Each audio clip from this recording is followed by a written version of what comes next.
All right, welcome everybody to a very special Cloud and Clear episode dedicated completely to Google Workspace and appropriately to my very special guest, Rowan Manson. Welcome. Thank you, Tony. Very excited to talk about all things workspace. We had this thing scheduled a while back, but what dropped in our lap just yesterday was a massive list of product roadmap enhancements, changes, and we're going to get into all that because I feel like each one can be almost an episode to itself. But I first want to start with you.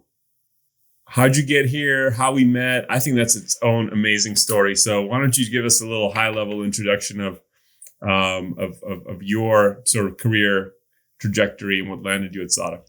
Of course. I think that story could take a whole podcast on its own. So I think high level is the right way to describe it. Well, let me go very back all the way to the start when I first had a magical moment and interacted with Google for the first time, which was really the starting point for the whole thing for where we are now. So back all the way in my university days, which is not that long ago actually for me, maybe compared to a lot of the folks at SADA. But what are you saying? What are you saying about my beard? Nothing at all. Okay. Keep going. But back in my not so long ago university days, I started collaborating with Google Docs for the first time and working on a project.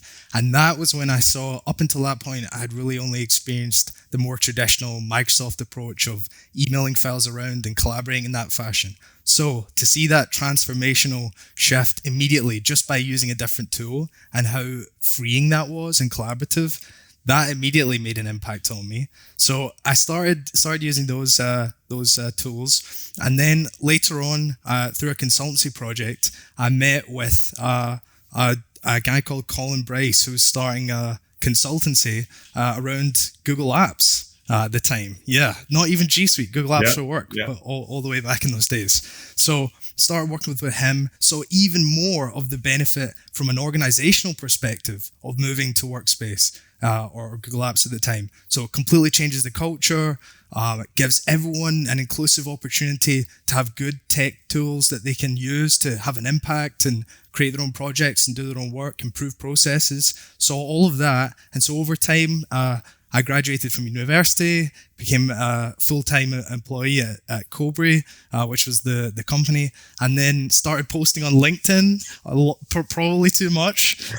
Maybe that's a similarity I think we both have, right? You're on LinkedIn very much. Yeah. So, and that's how we started engaging. Actually, you were following some of my posts because I was so active on the workspace stuff, right? I'm interested to hear, actually, was that the perspective from how you found out about me? You just saw this Scottish guy shouting about Google from across the world?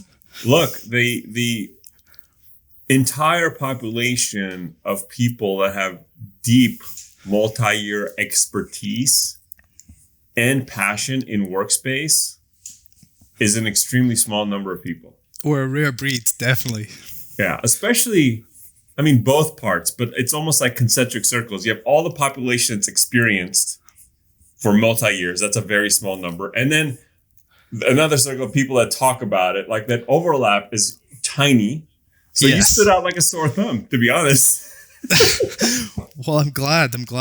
I just wanted to show people the amazing transformational power that the technology could have. And I realized I think very much like you and a lot of my colleagues that the impact had been not seen very much yet. And so few organizations had moved to it. And even the organizations that had moved to it were not taking advantage of the capabilities that it had by any means. So there was a lot of excitement, a lot of opportunity. And then on top of that, Google continuously improving and building upon their products, even as recently as just yesterday before our chat today. So that's kind of why I'm such an advocate for Google and how it's led us to this point.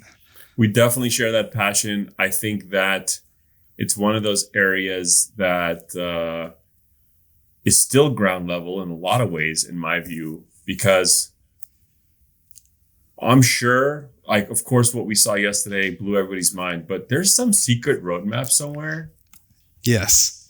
That's going, when it comes out, when it starts coming out, And this is exactly what Javier Soltero talked about. First time we met, every other time we talk strategy, he's like, this is not about copying features and other things. This is about a completely different opinionated view of what makes productivity and collaboration feel like magic.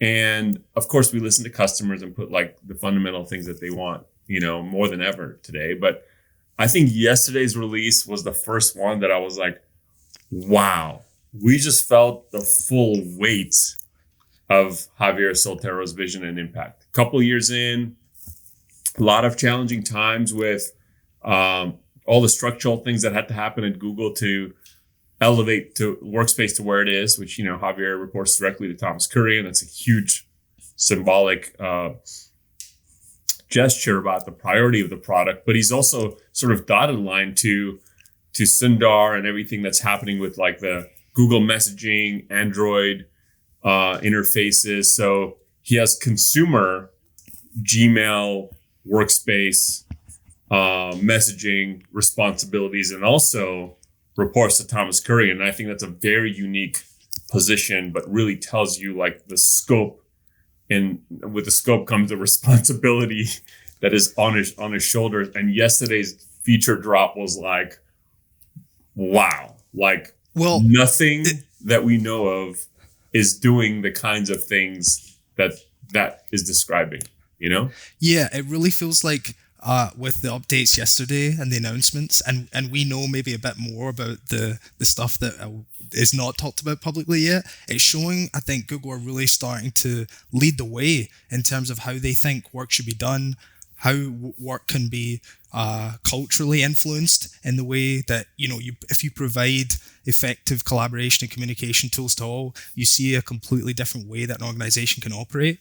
And through these unique capabilities that they're starting to implement that don't exist just now, they're starting to really lay that path out for organizations and set out a vision for how they can work effectively. And that's only been accelerated by the need for remote working, and in the future will be undoubtedly a hybrid model of work from wherever is effective and appropriate for you, with whatever device that you, again, is appropriate for you.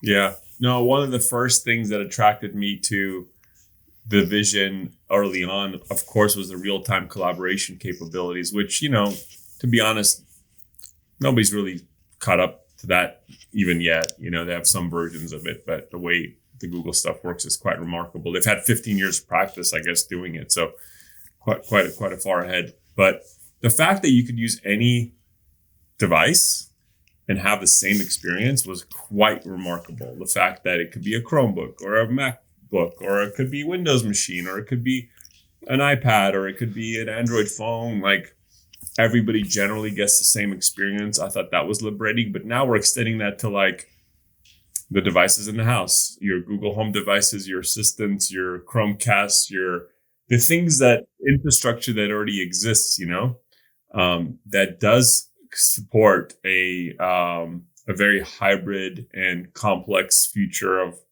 of work from anywhere and have the same experience. Totally agree. That's always, as you say, been Google's priority from, the get-go, to be as much device agnostic as they can, even though they had their own Chrome, hardware thing, which is done so well in the education space particularly, and also for businesses, of course. But yeah, I totally agree. And I love that they're extending it to other sort of home-based products and really making organizations, give them options to provide employees with flexible solutions to suit their lifestyle.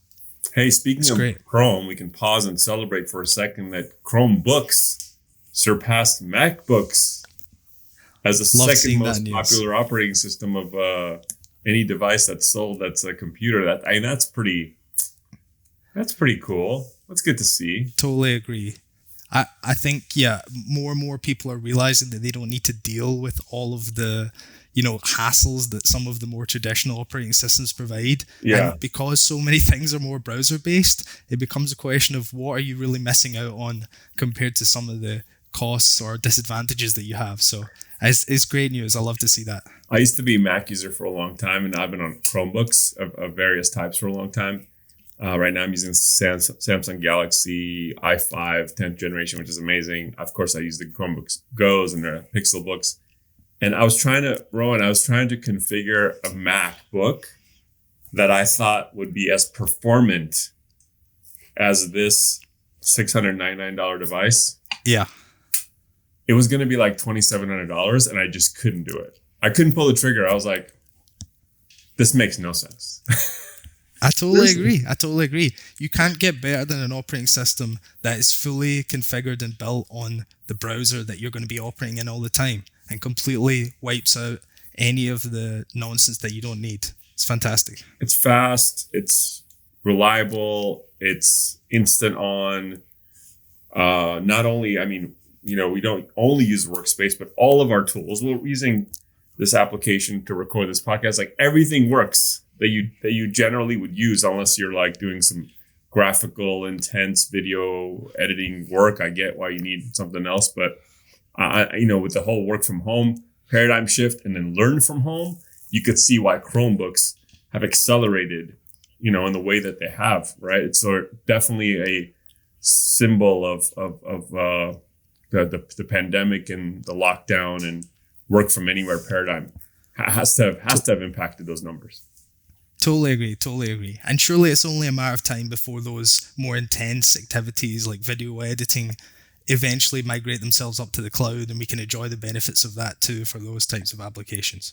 We're maybe not quite there yet, but once we do, then the Chrome solution is really becoming a powerful solution for all types of work, which is great. Definitely. Hey, let's talk about your role a little bit, because it's the first of its kind at SADA. It is a role that is aligned completely with just Google Workspace, and we've never had that kind of role. And I think it's a role that will become a team and that will grow over time. So first of all, thank you for agreeing to take on something that doesn't exist, where I can't give you a playbook. You really have to write one. It's always a special type of person who wants to take those on, and those people are hard to find. So thank you for that. And I think it definitely marries like timing wise with what Google's approach is to Workspace, in that now it's a solution that's front and center for the Google field. They all carry the number. All the Google field leadership carries the number. And they have a specialist team that they go to, much like folks like yourself, who are resourced per region to help identify, opportunities and help the field sales organization have meaningful conversations and helping customers sort of make the right decision with their productivity tools. So how are the last couple of months been? Like, how's this experiment going? Because literally it's something we've never done before. Yes, well, I'm very, very delighted to be involved in the experiment. It's been an extremely fun ride.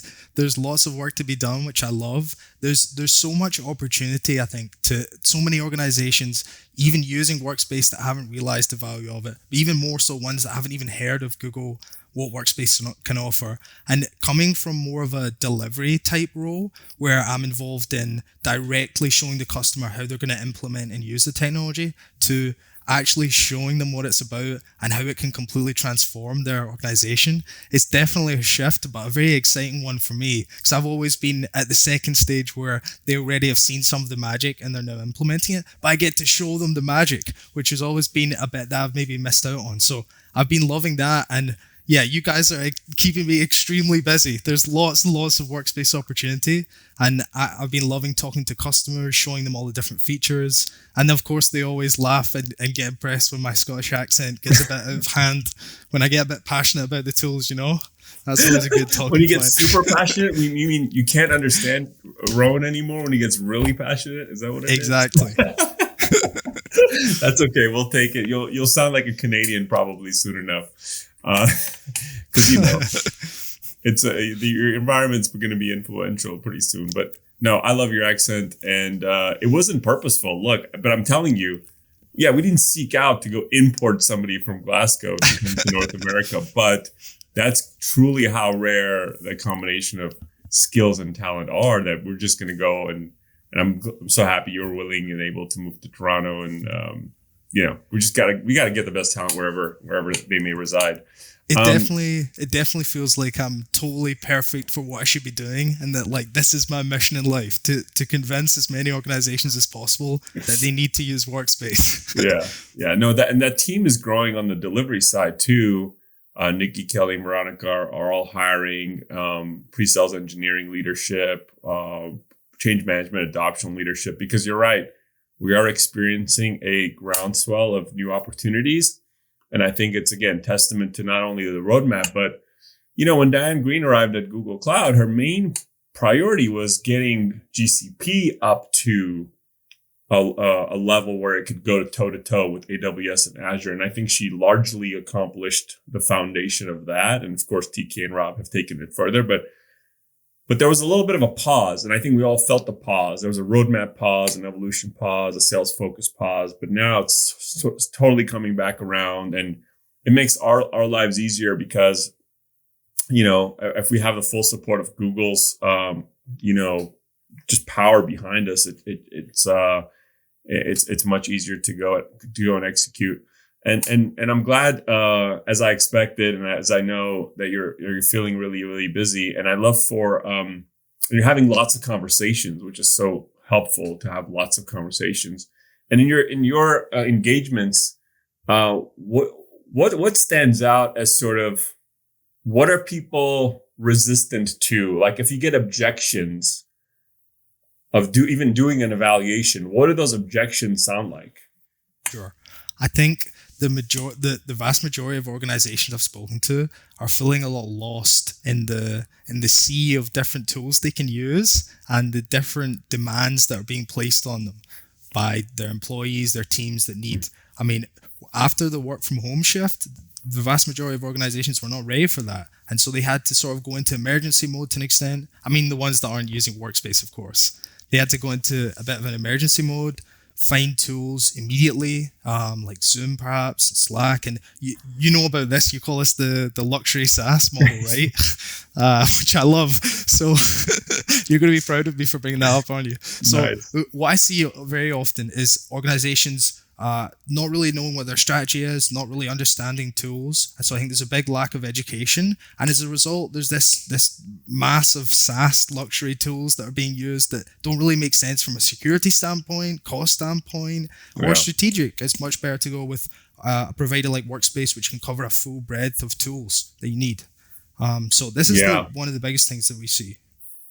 That's an important one I want to dig into, and I want to talk about a couple other objections or ask you about them. But I definitely have seen this actually even leading up to the pandemic, but it's definitely accelerated, which has been this sprawl. It was just a buying spree of like, oh my God, I have to send hundreds or thousands of people home. I don't have anything. I need VPNs and this and that. None of that's going to work. I'm going to buy everything.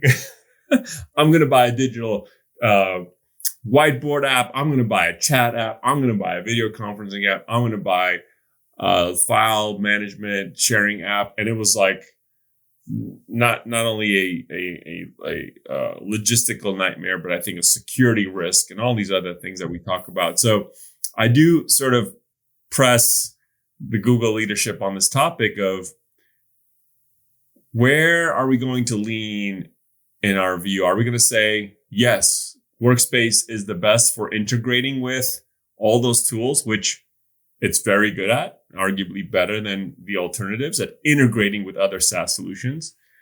Or are we going to say Workspace can replace a bunch of those SaaS solutions? So what does a company like that that's gone through that, what do they resonate with more?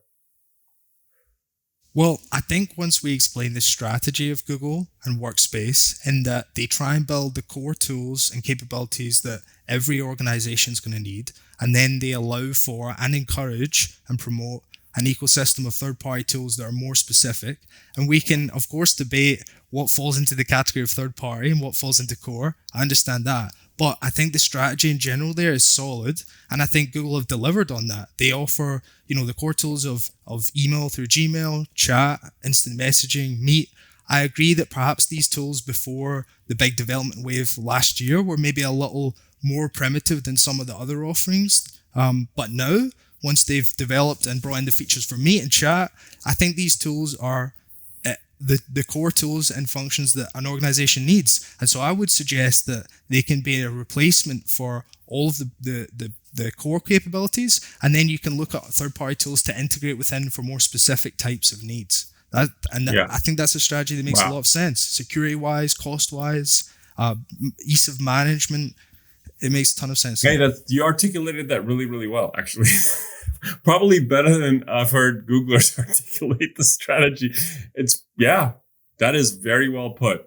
That is very well put. And look, I think there is going to be a little bit of a reckoning, and we've seen it already, which is like, hey, the sprawl was great, but boy, it's expensive. Like, why am I spending more on one tool than what all of Workspace costs per user per month? Like, that doesn't sound sustainable from an IT budget management standpoint.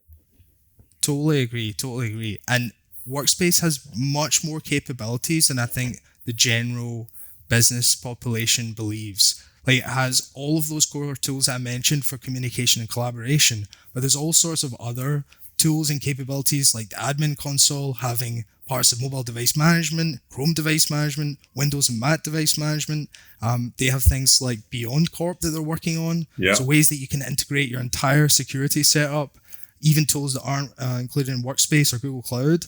Part of the process that we like to go through with customers is doing that sort of a capability, but also cost comparison and analysis, because, you know, the buyers and the decision makers of a workspace project are many parts of the executive team. It's not literally just a CIO decision. It's not just a CEO decision. It's not, the CFO likely needs to be on board. So I think when you stack all those reasons together, I think it becomes clear, like, just the financial impact of not only the core tools, but the ability then to use Chrome, for example, right? Which cuts down not only the initial purchase price of hardware. Let's assume that that's the same, which it's not. Let's say that, but the ongoing management of Chrome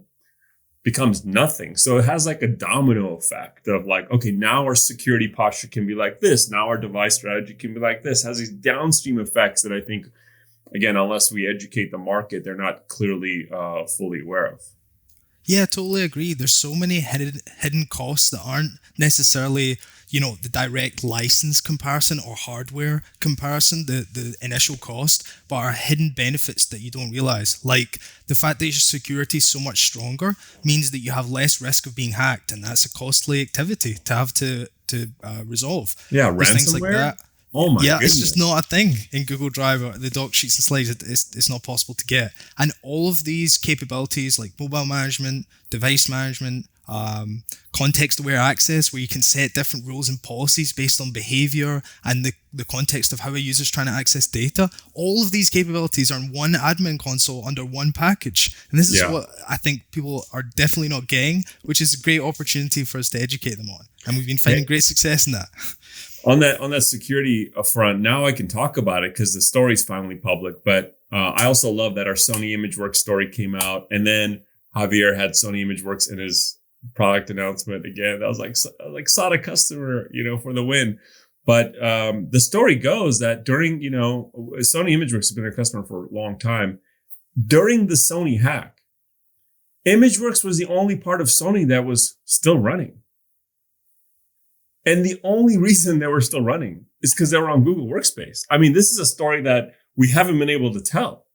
But I mean, in larger Sony, they were like, everything was down. They had to replace machines and all this stuff. And ImageWorks was like, do you want us to set you up with accounts here? Because we're not affected. And that is like such a big deal because those threats are just accelerating. They're not slowing down, right? They're getting more sophisticated. They're not slowing down. So I think the overall security posture of an integrated setup like this that's so thin on the endpoint is just undervalued in some cases. Totally agree. And Google have always been a leader in this. I think they're being even more so now in terms of the protections they offer, like safety features within Gmail that warn you for all kinds of suspicious messages. So it's a layer between the spam filter that already catches 99.9% of the emails, which are malicious, to then warn the user enough visually that they should check and be careful of an email. These kind of things that no one else is doing that they innovate on, I think are fantastic. Yeah, and it's just built in. You don't even have to turn it on.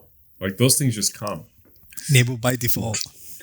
Let's talk about, there's so much. By the way, I feel like you can write 10 different blog posts about just the announcement from yesterday. So let's try to highlight the 3 or 4 most impactful. Yeah, for sure. Well, that is a very difficult challenge, as you say, because the amount of things that they announced and the breadth of the things that they announced across many of the different tools, many different concepts, I think is amazing. One thing that I want to highlight straight away that I think they're working on, and I think this is one of the things that we were discussing in the way that Google are leading the path around culture and how work should be handled. I love the concept they're working towards called, they coin it collaboration equity. So the idea that all of the people across an organization have equal opportunity to contribute, collaborate, communicate with others by providing the same tools and features to everyone. And it also, it's not just everyone. It doesn't matter what device you're using or what location you're in. Google are trying to work towards everyone having the same capabilities. I think this is a fantastic mission. I think Google are very well set and placed to do it. And clearly they're showing that they are putting it in place through some of these features that are coming into play, which is great. I love that. Which features contribute to that vision the most? Well, I would say the fact that even throughout that this isn't actually a new feature thing, but just to touch on it quickly, because I think it's so important, even though Google have different tiers of workspace or different packages that they offer, all of the core tools and most of the core capabilities are included in all of the packages. Some of the things which are in the higher tiers are more security and admin related, or higher tiers of some of the meat features that are more sort of powerful capabilities. But all of the core capabilities are included in all of the packages. And I love that that's Google's approach, because I think it talks to that collaboration equity very much. But some of the amazing tools, let's see. I think that some of the Google Meet features that are coming out are definitely going to talk to that. So the fact that you're able to, we have hand raising in Google Meet calls, which is great, but now we're going to have emoji reactions, which I love. Some people on my LinkedIn posts were questioning whether they would want emoji reactions, thumbs up, love hearts, and Rowan's going to speak only in emojis moving forward in the Google Meet. Exactly, I love that. No, I think there's, despite the sort of lighthearted nature of it, perhaps that it's emojis, I think the fact that it allows you to interact more, and we all have the problem of the meeting that goes on too long, where you're not really able to speak, and the difficulty there of interrupting the verbal flow. I think having that ability is really helpful. You know what I really like? I like the accessibility features, and I'm just categorizing them as such. I don't know what it is technically, but anything around transcription, multilingual, it's so great from an inclusiveness standpoint. And again, Google has like the most powerful AI to be able to do that, right? I love pulling in collaborators into a video conversation. Look, even without that, I don't even imagine how we would run SADA over the last 15 years. All the documentation, all the SOWs, all the RFPs, all the things that require 20, 30 people sometimes to go through and to produce quickly. But imagine getting through a complex question or challenge or decision by being in a doc, starting a video, having a live conversation. So you're not just commenting back and forth. You are handling 3 weeks of back and forth in a 20-minute conversation. That's just so powerful because efficiency is just so key, especially in a multi-mode hybrid world, right? Like, imagine that. totally agree. And some of the other features that I'm very excited about are how Google are integrating these collaboration capabilities even more. So we're not even going to have to leave Gmail to be able to create a doc within a chat room and start collaborating on it. We could be in an email, see a trigger for wanting to start a project or a file or a task, and we can do all of that within the Gmail interface on web or on the mobile. This is amazing. This is exactly the stuff that we're talking about. That and also the capability when you're already working, maybe you're in a meet call and you have a document that you're collaborating on, to be able to pull that into the call seamlessly in one click. This is also some of these things which is just going to make it so much easier to collaborate and encourage people to do this much more, which I love. I also really like the work-life harmony features, let's call them. Yes. Recurring out of office, working hours, multiple sections per day. Like, this is going to be our reality.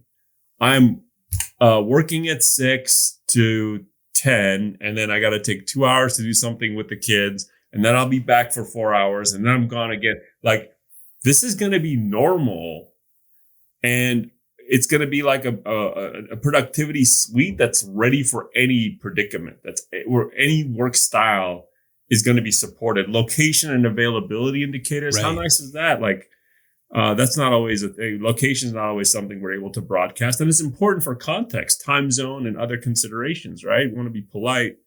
I think capabilities that Google are working on around the status indicator are superb.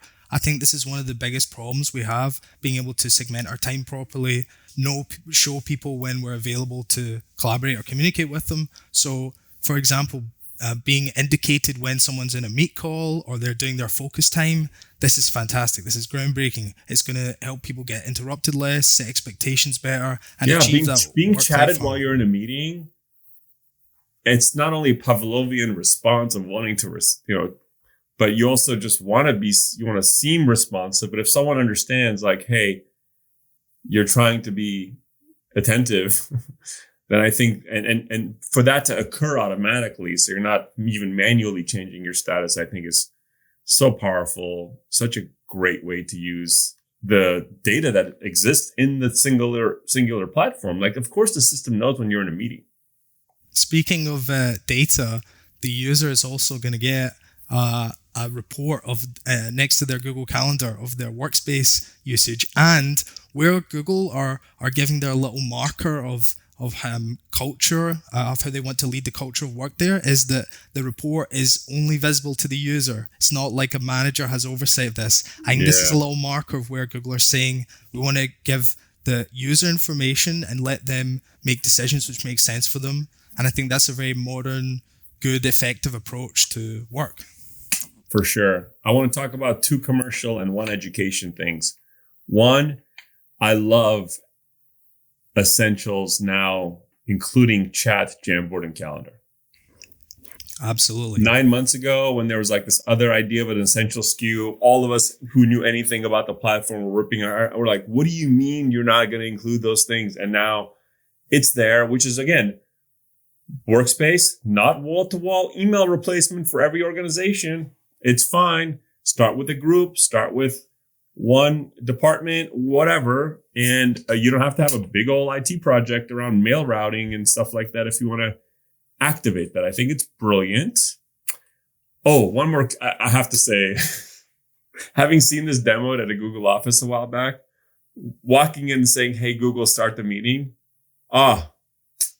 Google Assistant integration, please. Opening. Meet.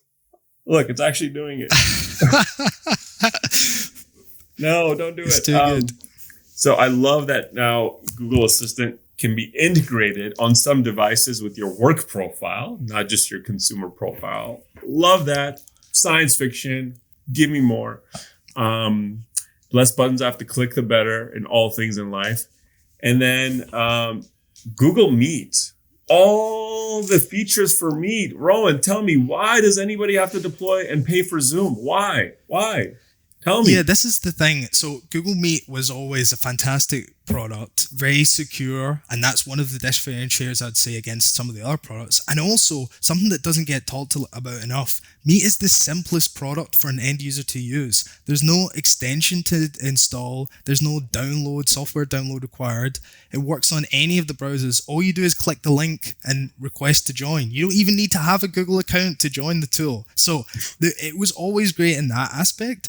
But some of the incredible stuff that's coming, like I already mentioned the emoji reactions, but I think there's fantastic stuff that Google are doing around moderation and controlling what can be done. I think the education sector is going to love this stuff. Like the host from the integration with Google Classroom that they're building is fantastic. So any Yes. Meet call you generate in Classroom automatically adds teachers and hosts. Teachers as hosts and students as participants. You can have multiple hosts per call, and the hosts have abilities to control the other participants, like mute all of the participants, or control if they can share their screen. And these abilities to sort of set the parameters of a Meet call, perhaps in these more educational contexts, these are outstanding things that I think are going to be very, very helpful indeed.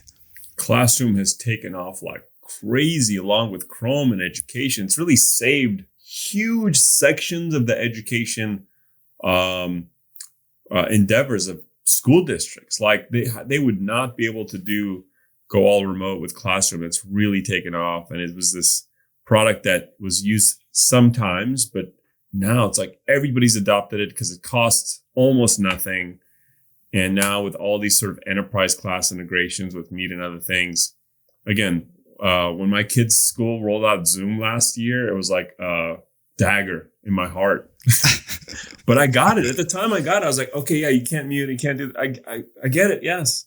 Go for it. But now it's like between this and Jamboard and Classroom, it's like, why am I paying for this other thing? And I think that and it's such a more seamless experience with Chromebooks and everything else. Because I've tried to use Zoom with a Chromebook. It's not that good of an experience. Sometimes I get invited to those. And of course, the audit logs in the back are really quite phenomenal as well from the enterprise, security standpoint of what's actually going on in these meetings. Boy, that's a lot, Rowan. That is, and we haven't even touched on everything. Data location is another one, right? Yeah, there's tons.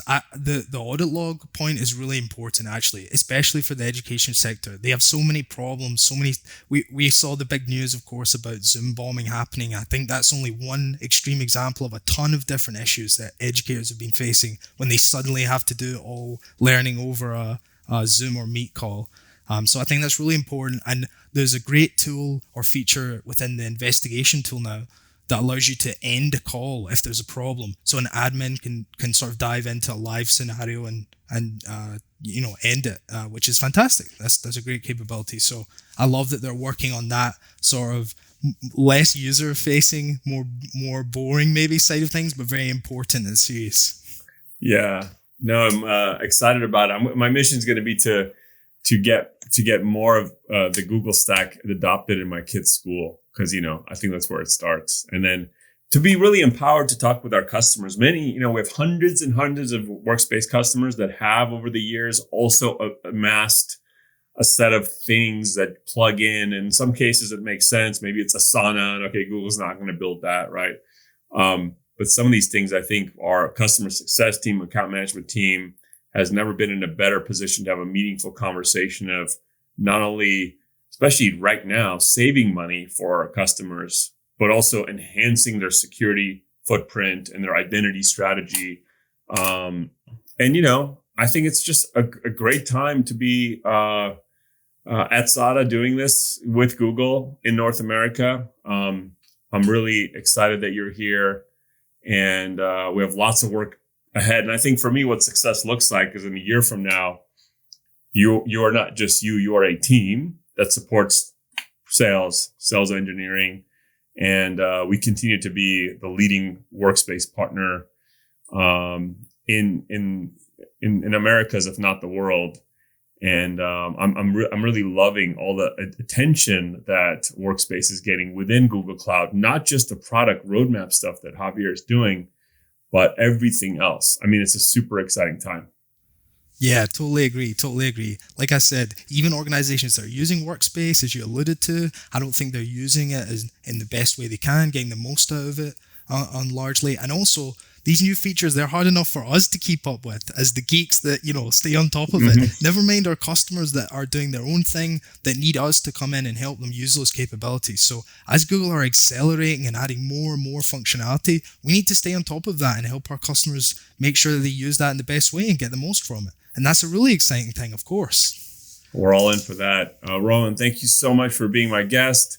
I can't wait for this episode to be released.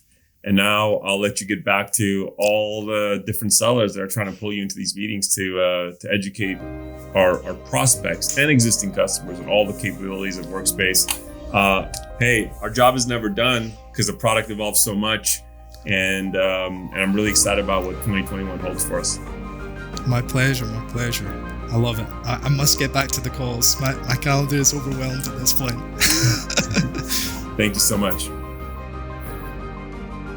Thank you for listening to Cloud and Clear. Check the show notes for links to this week's topics. And don't forget to connect with us on Twitter @Cloud and Clear and our website, sada.com. Be sure to rate and review the show on your favorite podcast app.